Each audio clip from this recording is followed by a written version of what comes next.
Senhor presidente Raimundo Lira, senhor relator Antônio Anastasia, caros colegas senadoras e senadores, em nome do Partido Progressista, aqui representado também pelos senadores Gladson Cameli e Wilder Moraes, encaminho o voto sim pela admissibilidade. Pela segunda vez após a redemocratização do nosso país, o Senado Federal decidirá o processo de impeachment. Precisamos ter, portanto, equilíbrio, ponderação e serenidade. Devemos ter a compreensão histórica deste momento do papel constitucional que nos cabe. O rito desse processo foi definido e consagrado pelo Supremo Tribunal Federal, garantindo à Presidente da República todos os direitos de defesa e do contraditório. O rito, seguido na Câmara dos Deputados, está sendo respeitado aqui no Senado Federal. Se assim não fosse, caberia ao Supremo Tribunal Federal suspender esse processo. E a Suprema Corte não o fez, pois as leis e a Constituição estão sendo cumpridas rigorosamente. O Supremo Tribunal Federal é o guardião da Constituição, e a Constituição aqui é a nossa Bíblia. A acusação contra a Presidente da República lhe imputa crimes de responsabilidade e é claramente gravosa. A Presidente da República, por intermédio das chamadas pedaladas fiscais, ofendeu o artigo 36 da Lei de Responsabilidade Fiscal, financiando gastos de bilhões de reais por intermédio de artifício junto aos bancos públicos, o que é vedado por lei.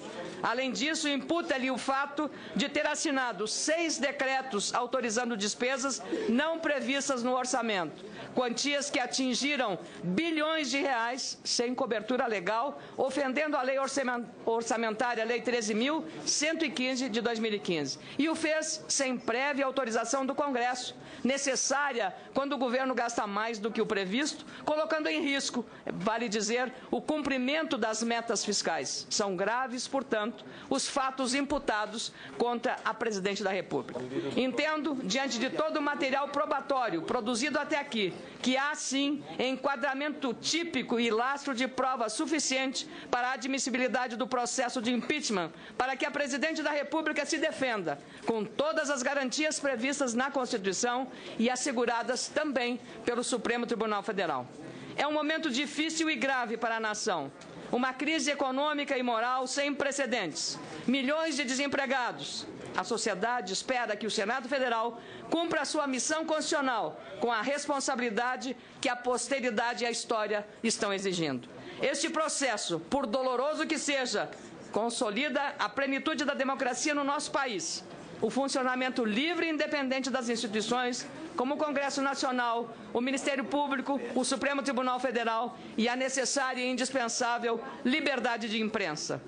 A história no futuro nos indagará se tivemos a coragem de respeitar a Constituição, de afirmar e reafirmar a democracia, de fazer deste país uma república autêntica e verdadeira, sem privilégios, onde todos são iguais perante a lei, inclusive o Presidente da República, que deve responder e ser julgado pelos seus atos, assim como o Presidente da Câmara, do Senado, governadores, prefeitos, demais autoridades. Ninguém está acima da lei. Assim, voto pela aprovação do relatório, que opinou pela admissibilidade da denúncia, que é a consequente instauração do processo de impeachment. Este é o voto do Partido Progressista, aqui representado nesta comissão especial.